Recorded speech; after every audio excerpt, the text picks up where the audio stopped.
வணக்கம், welcome to foods of India. பொதுவாக 50 வயசுக்கு அப்புறம் நம்ம எல்லாருக்குமே மூட்டு வலி வர ஆரம்பிக்கும். அந்த மாதிரி மூட்டு வலி, முடக்குவாதம்லாம் நம்மளோட ஆயுசுக்கும் நம்ம பக்கம் நெருங்காமல் இருக்கிறதுக்கும், ஏற்கனவே மூட்டு வலி முடக்குவாதத்தால் கஷ்டப்படுறவங்களா இருந்தாங்கன்னா சீக்கிரமே குணமாகிறதுக்கும் இந்த முடக்கத்தான் கீரை ரொம்பவே உதவும்.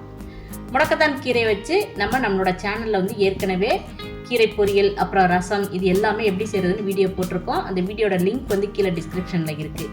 இன்றைக்கி நம்ம அதே முடக்கத்தான் கீரையை வச்சு ரொம்ப டேஸ்டியாக முடக்கத்தான் தோசை எப்படி ரெடி பண்ணலாம் அப்படின்னு தான் இப்போ நம்ம பார்க்க போகிறோம்.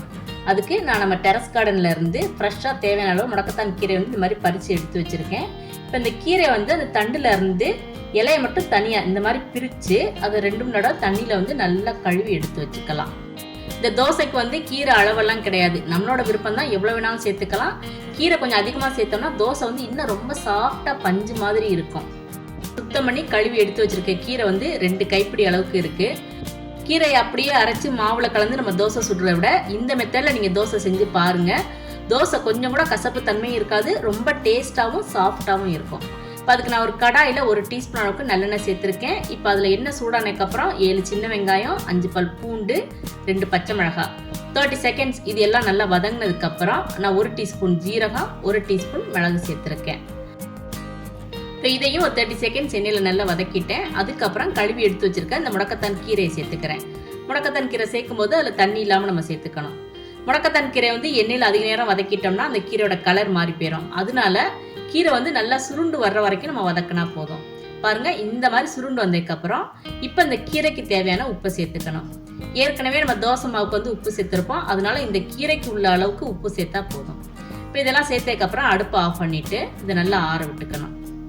கீரை நல்லா ஆறிடுச்சு. இப்போ இது ஒரு மிக்ஸி ஜாரில் சேர்த்துக்கணும். இது கூட கொஞ்சமாக தண்ணி சேர்த்து நல்லா நைஸாக இந்த மாதிரி அரைச்சி எடுத்துக்கணும்.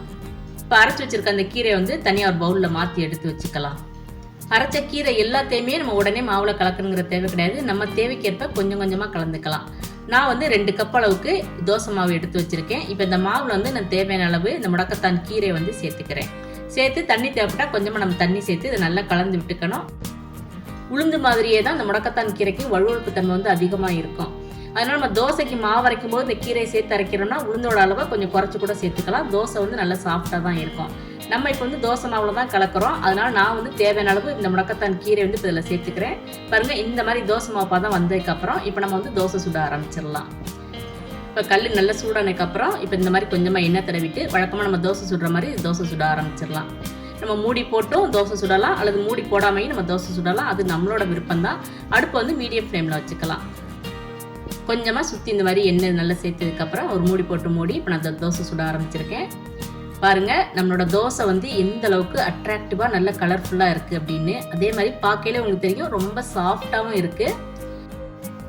இந்த மெத்தடில் நம்ம தோசை செய்யும்போது இந்த தோசையில் அந்த கீரையோட கசப்பு தன்மை கொஞ்சம் கூட தெரியாது. அதே மாதிரி இந்த தோசைக்கு வழக்கமாக நம்ம சாம்பார், சட்னி, துவையல் அந்த மாதிரி எது வேணாலும் வச்சு சாப்பிட்டுக்கலாம். ரொம்ப டேஸ்ட்டாக இருக்கும். அரைச்சி வச்சிருக்க முடக்கத்தான் கீரையை மாவில் கலக்காமல் இன்னொரு மெத்தடில் நம்ம தோசை சுடலாம். வழக்கமாக நம்ம தோசை சுட்டு அதுக்கு மேலே இந்த முடக்கத்தான் கீரை பேஸ்ட்டை இந்த மாதிரி நல்லா தடவி விட்டோம் நம்ம முடக்கத்தான் தோசை ரெடி பண்ணலாம். இந்த 2 மெத்தடில் எந்த மெத்தட் உங்களுக்கு பிடிச்சிருக்கோ அந்த மெத்தடில் நீங்கள் முடக்கத்தான் தோசை சுட்டு பாருங்கள். இந்த முடக்கத்தான் கீரை மூட்டு வலி, முடக்குவாதத்தை போக்குறது போக அல்சரை குணப்படுத்துறதுக்கும், புற்றுநோய் வராமல் தடுக்கிறதுக்கும், எப்போவுமே இளமையாக இருக்கிறதுக்கும் ரொம்பவே உதவும். இந்த முடக்கத்தான் கீரையை எங்கே பார்த்தாலும் விடாதீங்க, உடனே வாங்கி இந்த மாதிரி தோசை அல்லது நம்ம வீடியோவில் ஏற்கனவே சொல்லியிருக்கபடி ரசம் அல்லது பொரியல் இந்த மாதிரி செஞ்சு பாருங்கள். இந்த வீடியோ உங்களுக்கு பிடிச்சிருந்ததுன்னா ஃபுட்ஸ் ஆஃப் இந்தியா சேனலை சப்ஸ்கிரைப் பண்ணுங்கள். தேங்க்ஸ் ஃபார் வாட்சிங்.